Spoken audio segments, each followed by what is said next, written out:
First, I have to thank you for the invitation. Is it okay? Yeah. He won't hear me. Thank you. Yeah. Allow me some preliminary remarks because we are well advanced in the conference. And I attended most of the proceedings. We have heard a lot of discussion already, and my paper is fairly complementary to yours. But please don't take it as any offense or whatever. But if I hear the word Marxist, I get a visceral discomfort. When I was 20 years old, I myself was a dogmatic Marxist to the degree that I once even fainted because I couldn't cope with the brain power to consume or absorb this difficult stuff of Marx has written. But today we can be confident because Marx failed utterly. He is ruined completely, I would say, after 1998, 89. So there's nothing to take serious about Marx himself and his theory. So let me tell you something about thinkers and language. It is very important which language we use to be careful about it. If we talk too much about Marxists and their power, we implicitly admit that we use the language of our opponents. So we are not using our language. We have to find, if we want to shape the future, we have to find our own language. To me, of course, it's the Bible. I'm not a trained person, I'm a family physician, but I did a lot of 10 years research about this issue. Biblical philosophy, and we can say, it's safe to say, that Marx's failure is mainly due to his completely blinded concept of human nature. And it speaks to your theory of cultural Marxism that this continues with the gender people.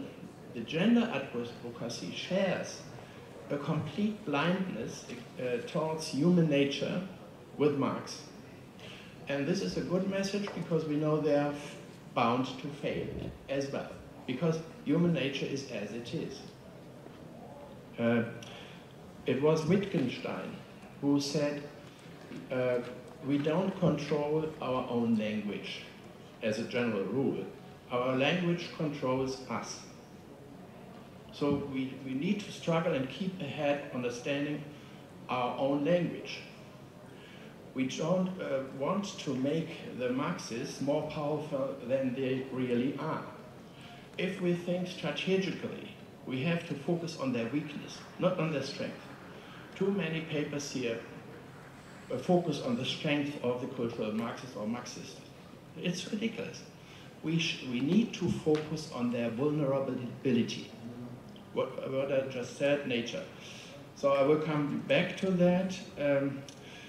I would say if we think about Adorno, Horkheimer, and Marcuse, they are second-grade thinkers.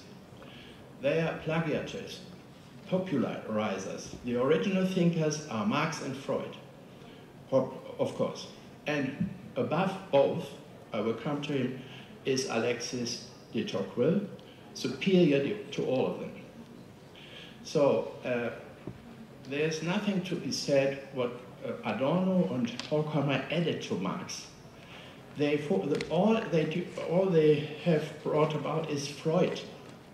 And we need to speak about Freud much more seriously. Freud is the key to understanding the gender revolution, not Marx. The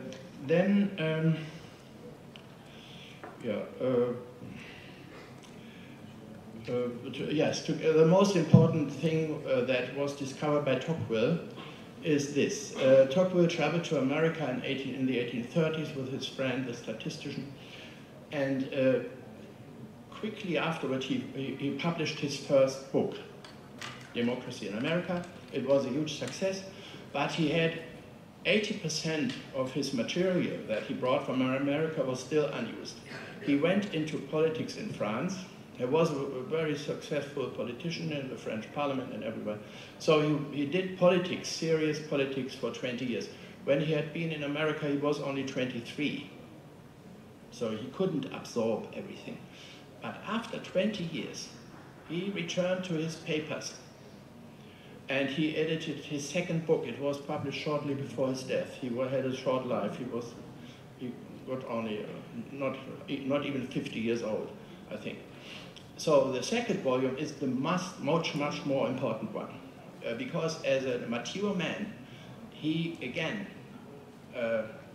bent over all this stuff. And there's one decisive observation of his in the second volume, and that is he observed the switch from the paradigm of equality to the paradigm of difference. And that, he said, once the struggle for equality will be exhausted either, or everything will be granted to everybody.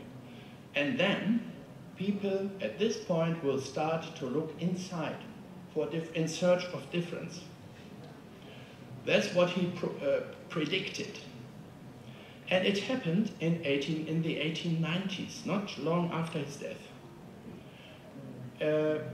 In the 1890s, the consumer economy overtook the production economy. That's the economic side. Or, if you wish, in economical theory, the objective value theory created by Adam Smith, he's on my tie. Adam Smith, objective value, he said, against the Catholics, the medieval concept of subjective value, which demands what you think is valuable is you decide under your head, in your brain. It's everybody's guess. So the worth of a thing, regardless what it is decided subjectively by yourself. Adam Smith changed this and said, no, we can decide it from outside. We measure the work input. So the work input is the basis of the objective value theory, which only Adam Smith took on later in his life, not in his Glasgow time. He was still with the Salamanca school, or the old school, but then he convinced himself the objective value theory is good for us because it allows us to spread the market economy around the world. That was his book, Wealth of Nations, published in the same year when America got its independence, 1767 something, no? 76? Yeah.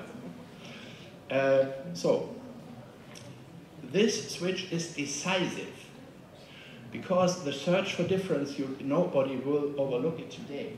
What they do, the gender people, and especially the trans people, they are looking inside for difference, and they want to decide, just out of a feeling, which sex they have. And they want to change it at any time they want. That's what Tocqueville had in mind, this kind of stuff.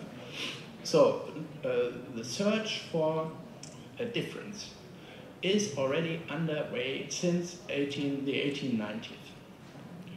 And there's another economic background, just to give you the full picture. It's the end of colonialism and the exploitation of the third world. The capitalists did not have expansive potential anymore, so they turned inside too. The capitalists in Western economies turned inside and began to exploit their own people, to develop economic prosperity from what they had at home. This is on the way, and that's why before the world nation, that was triggered the First World War, in my view. Sleepwalking, as Christopher Clark says, the Western nations sleepwalked into the First World War because there was no political dispute of any significance. It was purely economic driven. So, and this inward turn, economic-wise also, you can see it the concept of nation had come to its end from the French Revolution, the concept of nation, the competition between nations, and it was changed into race. 1 degree lower, more biologically defined, and the competition for over race opened our 20th century, and that was where Hitler was good in, as you know, and he won this up to a degree. He dictated everything. So the race became the thing, but not only race. Race is only one. It's the collective replacement of nation. The other thing is gender. It started with Oscar Wilde at the same time, 1890. His famous book, Dorian Gray, is just an example. And this, I have to say, you have to swallow it, is a conservative revolution. It's pitted against the left communist revolution of the proletarians. It is a conservative revolution.